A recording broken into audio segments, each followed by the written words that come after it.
In a state infamous for its recent water scandals, Michigan is now under fire for approving a plan to allow the company Nestlé to increase the amount of water it draws from the state.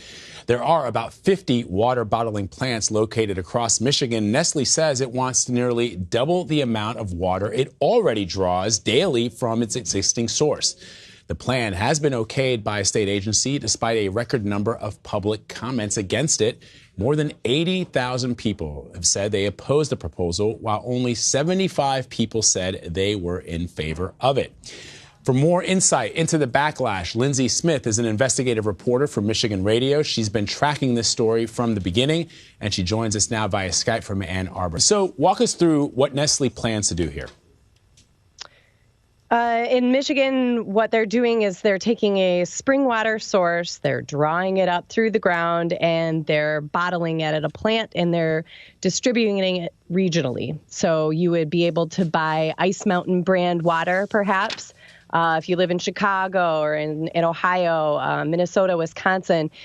That's where that water is coming from, most likely. So for the more than 80,000 people, it's an incredible amount of people that are opposed to this drilling. What are they saying? What is the argument against this? They really see this as a corporate grab. Nestle, a big corporation, taking this public water, this public resource, essentially, and bottling it up, selling it, making money off of it. And people really see, I mean, that's what the majority of the comments that were opposed to fit into that category. There is also concerns about the environment. There are native tribes that have rights to some of this area, this environmentally sensitive area in some places. So there are environmental concerns as well. And I think a lot of it, you have to understand the context of Michigan. You mentioned in the beginning the Flint water crisis. In Detroit, over the past few years, we've had mass water shutoffs. Affordability is an issue here, and a lot of people see this company able to withdraw more water for not much, it's not like they're giving the state a lot more money, and they have a hard time. They don't separate those issues. They sort of see this as one big issue, if that makes sense. So I guess, so why even offer people the opportunity to comment if those comments aren't even taken into consideration? It's, from the state's perspective, they will say, look, we're just the agency that enforces the law. We have this request for a use from Nestle. We have to evaluate this based on these criteria. If it is a reasonable use, and I'm using this as a sort of in the sense of the law and in a scientific way, there's different definitions for that. But if those public comments inform whether or not this is a reasonable use, we are taking those comments into consideration. We don't want to miss anything. But if you just wrote in and said, I don't like Nestle and I don't think they should be able to do this, they read that, but that's not going to inform their reasonable use decision. That's what the state would say. And so now what is the financial benefit, if there is one, to the state? The state really isn't, other than they pay state taxes as any other farmer that's withdrawing, say a business tax or that kind of thing. What I'm trying to say is they're not paying any more money because they are withdrawing more water.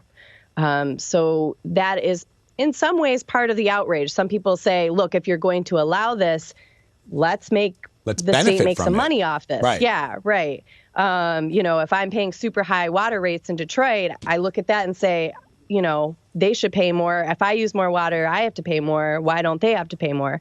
Other people just don't simply want to see any of this. They see this as a grab of a really important public resource, water, right, from the Great Lakes Basin, and being able to distribute it outside of the Great Lakes Basin. And they have concerns about that, no matter how much money you may make off of it. And so are you expecting, or is the state expecting to see any kind of protests if this plan goes through?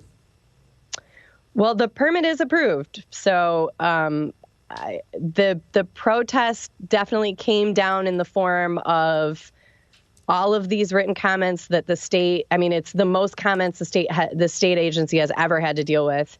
They had to hire a bunch of temporary workers to even process them. It took 5 months to go through it. I mean, this permit has been in waiting for almost 2 years now, is when Nestle first applied. And there was a really large public hearing that lasted several hours, and there was 500-600 people there, buses of people from Flint who were very upset about this. So this really was the decision has been made. I have a feeling some of this could end up in, there's a chance that some groups may want to appeal this in court.